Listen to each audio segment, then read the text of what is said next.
Hi, I am Theresa Bartelle, and I am with Bartelle's Money Talk. And today, if you are a woman, or if you have a woman in your life that you love and adore, you need to stay until the end of this video. We are discussing homelessness in women. And we have Dr. Dionne with us today, and she's asked that I not call her doctor, so she's Miss Dionne. And welcome to the show, and can you introduce yourself? Yeah, absolutely. Thank you for having me here, Teresa. I'm the founder of an organization called Women for Homes.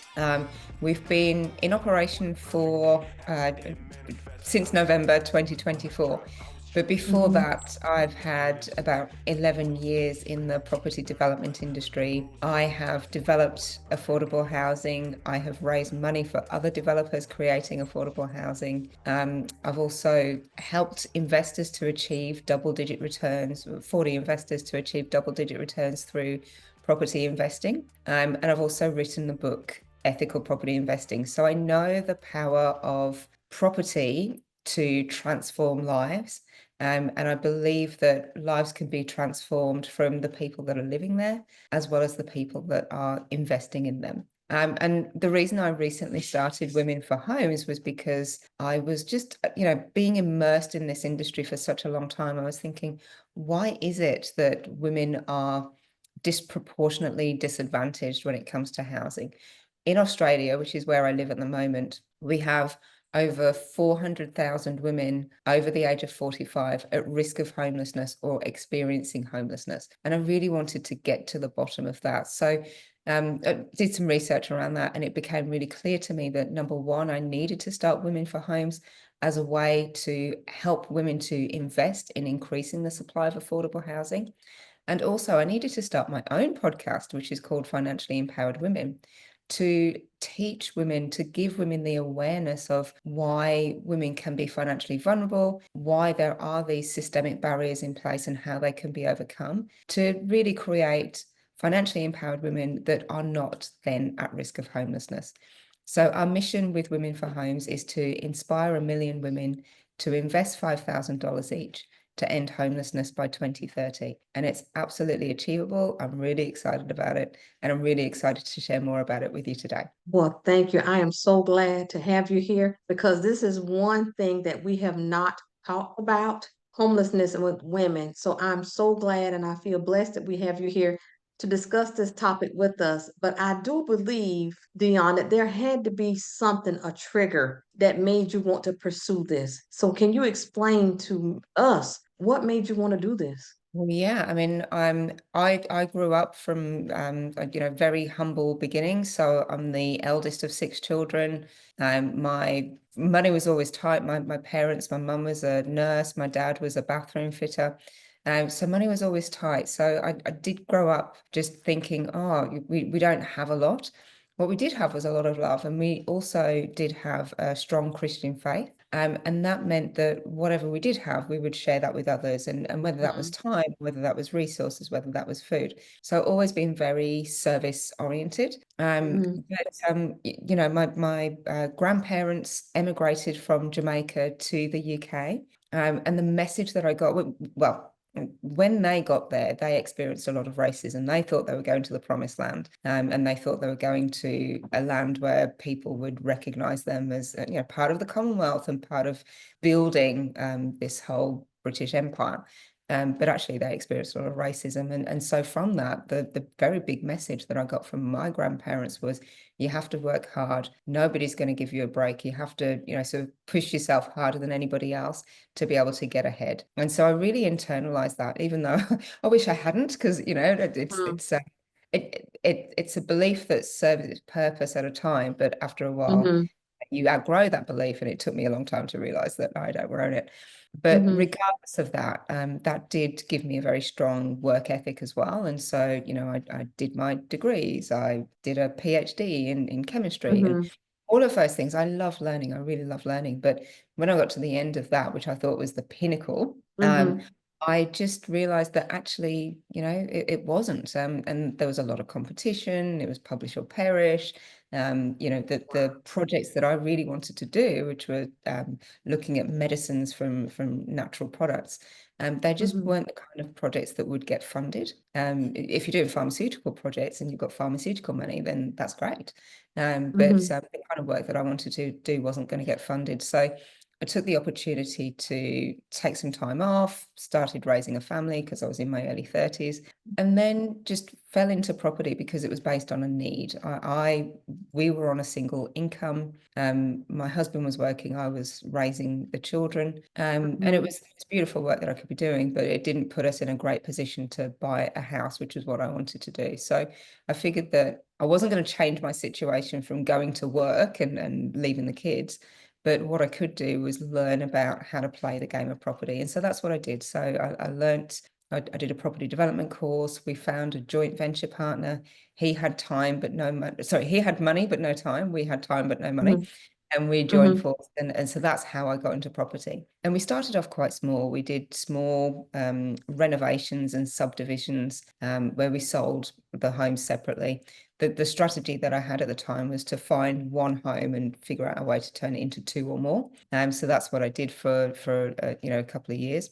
And then the actual trigger for me was doing an affordable housing project. So, I've done about 3 or 4 of these smaller projects. And I thought, right, okay, this is my time to, get my teeth into something a bit more chunky. So I saw a piece of land that had development approval for 14 one-bedroom townhouses, and 3 of them had to be affordable rentals. So we were working with an organisation that worked exclusively with low-income people. So we had a relationship with them to make sure that we could fulfil that requirement. But what we realised was that because these were all one-bedroom townhouses, we could sell them for an average price of $350,000 in an area where the median house price was $600,000. So that just meant that we were making housing accessible for more people within the community.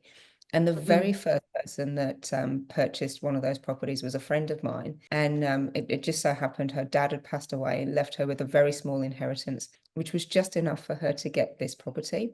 And I spoke to her a little while ago and she said, if it wasn't for that property, I wouldn't have been able to stay in the area.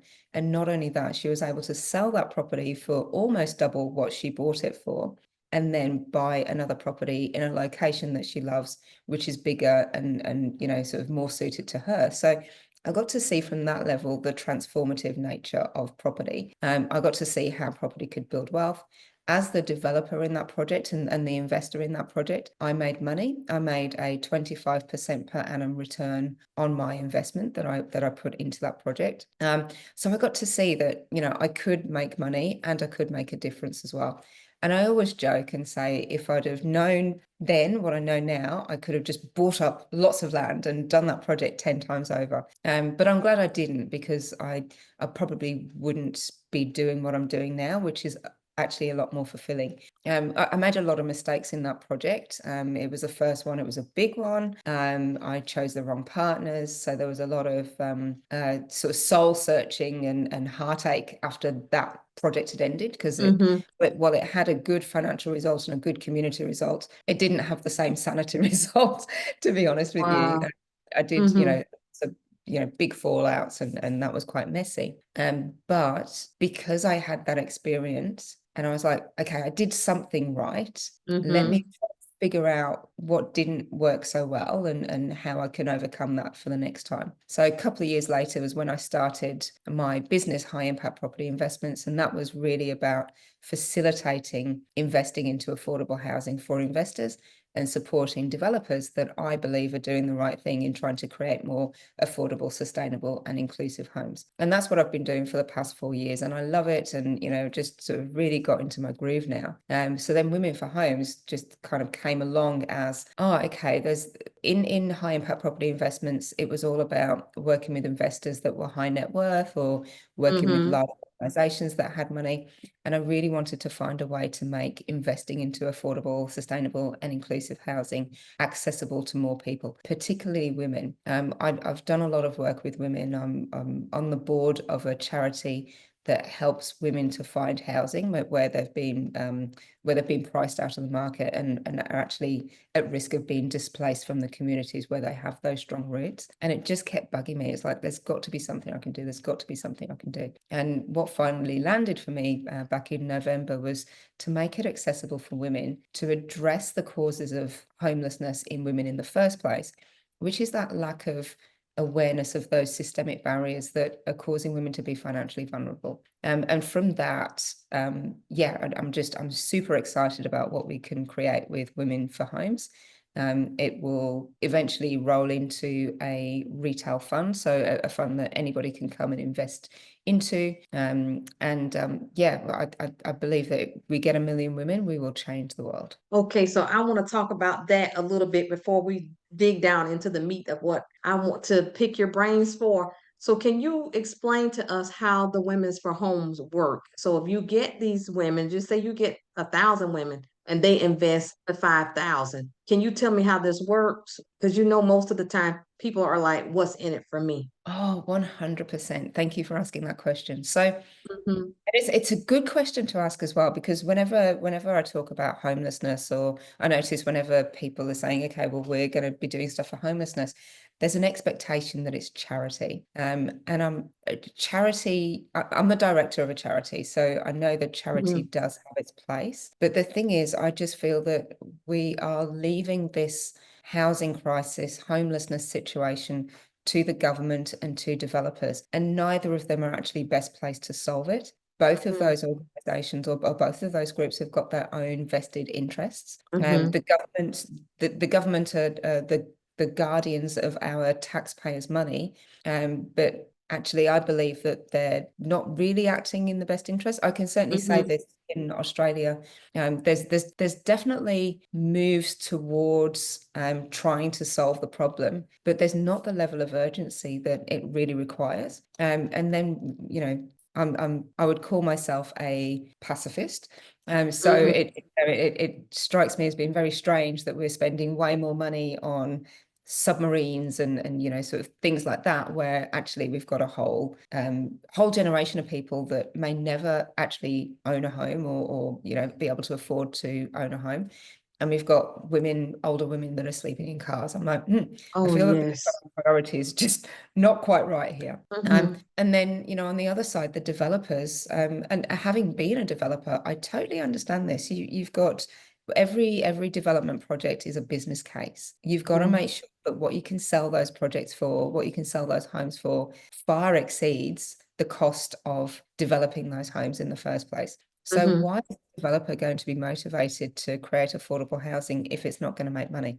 That just does not make sense. Right. So just going back to Women for Homes and how that works, it's really about leveraging, number one, leveraging philanthropy and leveraging government grants to then be able to provide the funding for developers. So the good thing about the philanthropy and government grants is that comes at a low interest rate.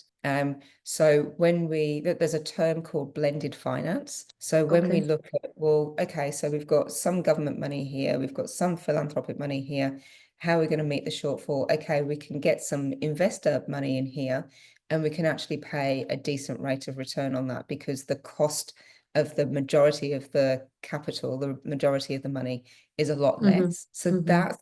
it's that kind of public-private partnership that I see Okay. that works, because it's actually incentivizing people to invest in being part of the solution. So in the Women for Homes Fund, Mm-hmm. we're looking at 1 million women investing $5,000. That then leverages the philanthropic and government funding. We can offer a good return on the investment, so from 10% per annum for investors in these types of projects. They're low risk. I can't say they're no risk. I can say they're low Mm-hmm. risk, No. because Mm-hmm. the majority of the money is coming from the government and philanthropic organizations. Mm-hmm.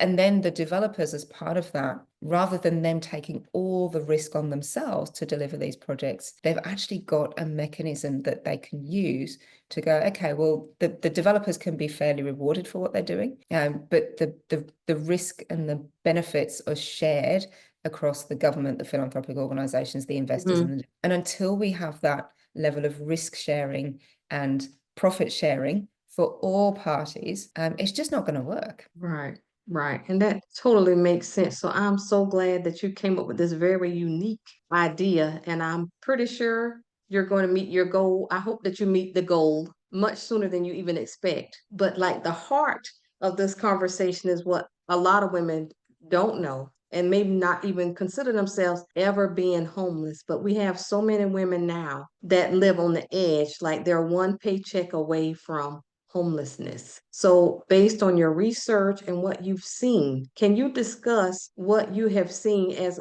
many of the causes for women ending up being homeless? Yeah, well, let me take you on a little bit of a journey. So, let's imagine we've got two people, John and Jane, and they have graduated from their respective universities, respective Mhm. colleges, and they've got exactly the same marks, and so they're as capable as each other. Did you know that in dentistry, for example, so when graduates leave college and they go into dentistry, it's over 20% pay gap right from the get-go. So Jane is earning 20% less than her colleague John just because.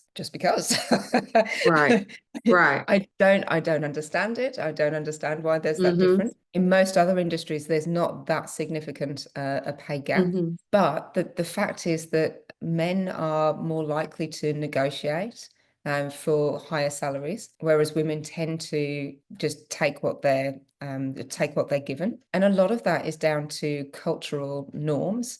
So, be a nice girl. Don't ruffle the feathers. Don't, rock the Right. boat. Take what you're Mm-hmm. given. Be Mm-hmm. grateful. So Mm-hmm. there's that cultural, societal factor, as Mm-hmm. well as the biases inherent in jobs and employers as well. And none of this is malevolent. None of this is there, just to be mean, but it's just these Right. cultural that we've taken on, right? So anyway, going back to John and Jane, they've been working in the industry for the same amount of time. Let's say Jane decides that it's time to raise a family. Now they're both, they're fairly similar in terms of the Mm-hmm. superannuation or pensions or IRAs that you would talk about in the US. So they've been putting money away for their retirement, and that's been, their employers have been doing that for them. So the balances are fairly similar, although John may have had a few more pay rises than Jane in Mm-hmm. that time. But then Jane decides that she is going to raise a family, and it's the best work that she can do, and she's really inspired and really wanting to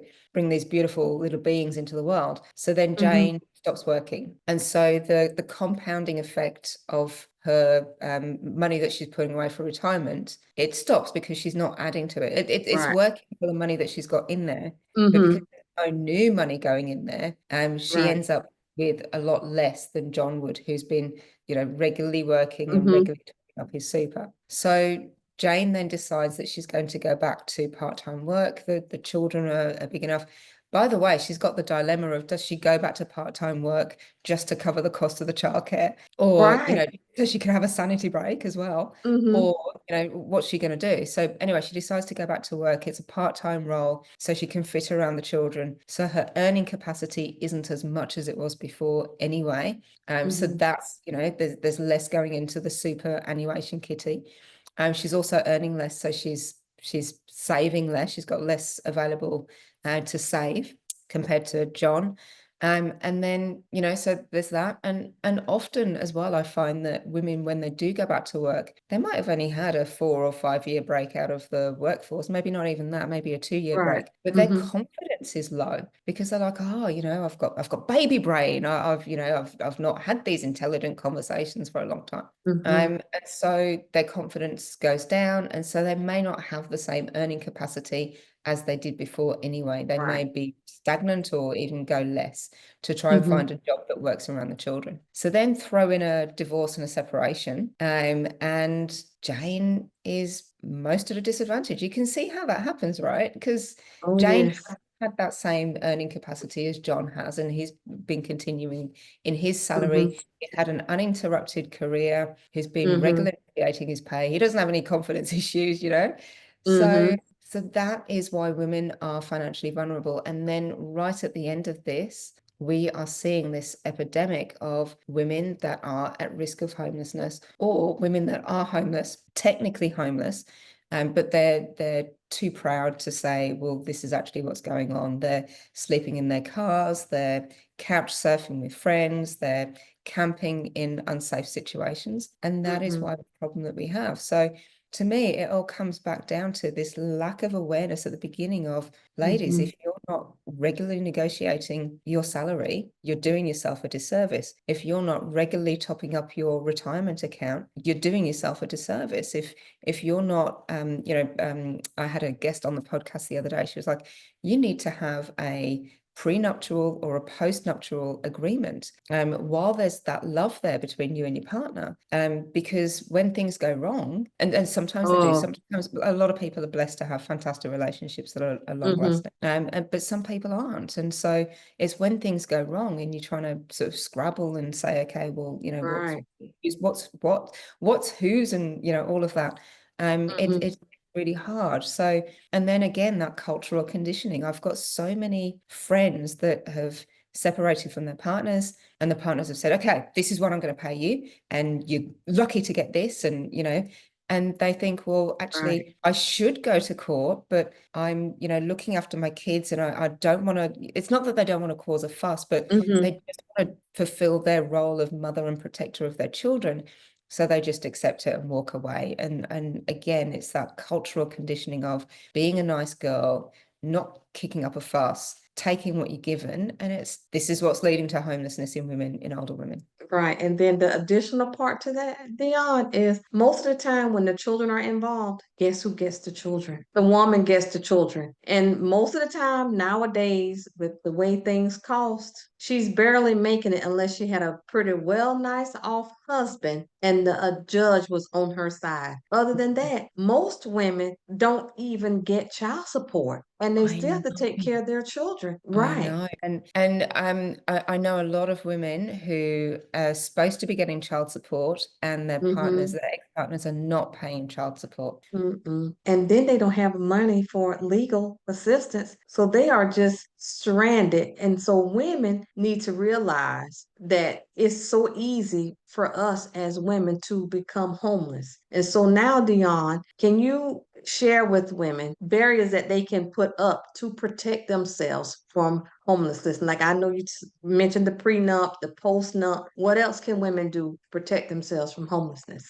Look, I think there's lots of things, and I'm just thinking back to the amazing guests that I've had on the podcast. So that career negotiation episode that I did was the first one I did, and it was amazing. And I just would love to share a little story with you. So a friend of mine, we regularly go for walks, and on these walks, women, we walk and we talk and we sort of put the world to Yes. rights. So we went for a walk, and she was sharing that her employer was going through some financial difficulties. He'd got all the stuff together and said, look, we need to just, whereas they were working a 5-day week or something. Oh no, actually they were working a 4-day week and getting paid for 5 days. And he said, look, we're going to have to cut that. And basically they were going to have a salary cut of 20%. And in this walk, myself and my friend were talking about this, and I was like, oh, that's tricky. How do you feel about it? And she was like, well, it doesn't work for me, but I don't know what I can do. And my other friends are saying I should just take it or just accept it because at least I'm lucky to have a job. And I was like, you need to listen to this podcast episode that I did with this beautiful lady called Wendy Alexander. And what Wendy spoke about was, number one, understanding the value that you bring to a workplace. Yes. So really, she calls it mining your story. So looking at all of the times, whether it's in a career, whether it's in community, whether it's in your family, like all of the things that you do and what the value is on that. So that you're worth so much more than what you've been offered. And then the other side of it is actually researching what is happening in the industry. What are people being paid? Like, is there a pay gap? Like, and just knowing that, okay, well, my value is this, and this is the standard for the industry. So when you go into an interview, you're absolutely prepared, and you can negotiate. And it's not a case of, it's not a case of what's the word, sort of, bluffing or, going, oh, well, I'm worth this. It's really a case of just knowing in yourself what you're worth, and being able to Mhm. put that story eloquently to whether it's your employer to get a pay rise, whether it's, you're getting a new job and being able to state your case. So my friend took this on board. She listened to the podcast episode and she went back into her employer and they had a meeting and she just said, look, this is what I'm worth. I've been here all this time and what you're offering doesn't work for me. I'm willing to look elsewhere. And she was able to keep her salary at the same rate that it was, whereas other people in the organization that didn't have that knowledge and skill set ended up taking a pay cut. So it's things like that. And I think about the ripple effect of that. So that's one person, but it was one woman. She's got Mhm. 2 children, 2 beautiful daughters and a husband. And then, sort of being able to share that story with her daughter, she felt so empowered as a result of doing that. And she's Right. such a quiet little, she's a quiet little Uh-huh. person. Uh-huh. A beautiful, beautiful human, but she wouldn't normally step out like that. But this was big enough for her to just go, I can't accept this, and this is what I'm going to do instead. So the career negotiation, super Mhm. important. Mhm. I think as well, I had a guest, a lady called Pascal Hellier-Murray, and she spoke about superannuation. So she was in superannuation retirement accounts. She was in the industry as a marketing person, and so she used to write the brochures that shared, this is what women need to know, and Mhm. topping up your superannuation balance. So essentially the employer pays for the superannuation or retirement accounts. Women also have the option of topping up that as well. So she Mhm. realized that the big problem here from the work that she was Mhm. doing. So when she took time out of the workforce to raise a family, she was continuing to make super contributions. So she didn't have an employer Okay. at that stage, but she Mhm. was. So actually, her superannuation balance is higher than her husband's, who has worked continuously all the way through because of those steps that she took to Mhm. protect herself and protect her future. So that, like, retirement is fantastic. Mhm. We also had another guest, Bernardet Joy, and Bernardet was sharing about. So Bernardet is a Filipino American lady.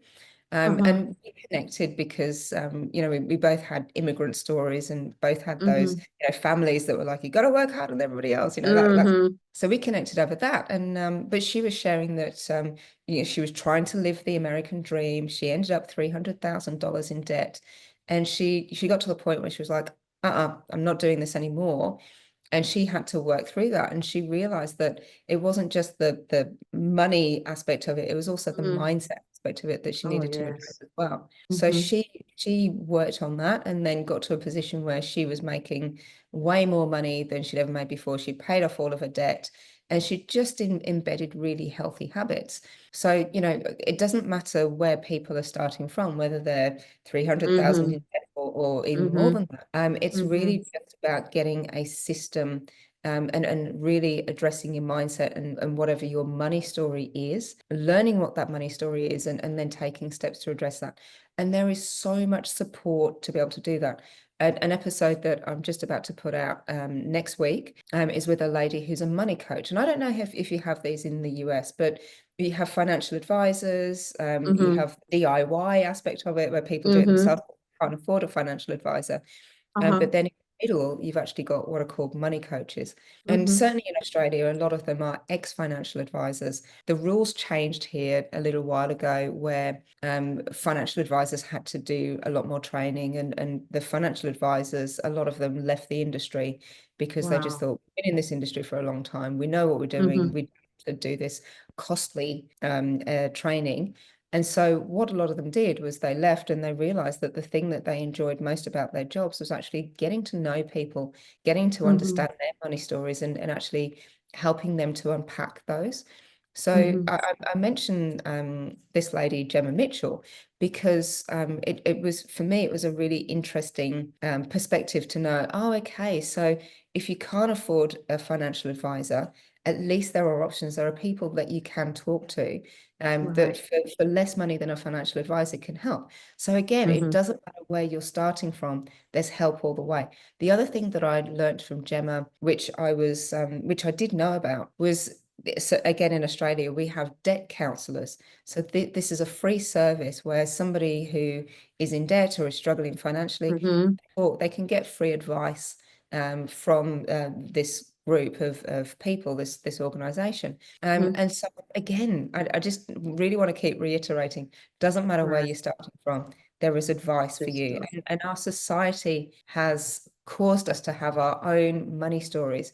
We've got to get to Mm-hmm. these to be able to move forwards. And the beautiful thing about moving forwards is when you understand what your money story is, when you start getting into these really good habits, then making money is a joy. And Yes. rather than a source of stress. Right. And that's the beautiful thing that I want to get women into who are investing in the Women for Homes Fund. It's like, let's look at this, let's become financially empowered, and then let's look at, well, this money is a source of joy, what can I do with it then? And then it just ripples out, and it's there that we get to be talking about solving homelessness, because we all have choices about where we spend our money and where we invest our money. Right. My personal choice is to invest my money into things that make people and planet thrive. And when we get to that point, it's empowering, it's enriching, Mm-hmm. and we end up with a better society. I believe we will end up with a better society as a result of that. That is so, so wonderful. I'm so glad that this call has been placed on your life and that you accepted the call and that you're going to change millions of lives. I truly believe you're going to do that. And so, Dionne, I want to thank you so much for joining me. This has been impactful. And so, if we have some ladies listening and they want to find you, can you tell them how to find you? Oh yeah, sure. Just come to Women for Homes, so www.women4homes.com. And when you get to the website, you'll see we've got a little headline which is 1 million women investing to end homelessness. Join us, and just join, become a member of Women for Homes. Again, you get access to a lot of free resources. There's the podcast, where you'll learn from all of these amazing women and more than just the ones I spoke about today.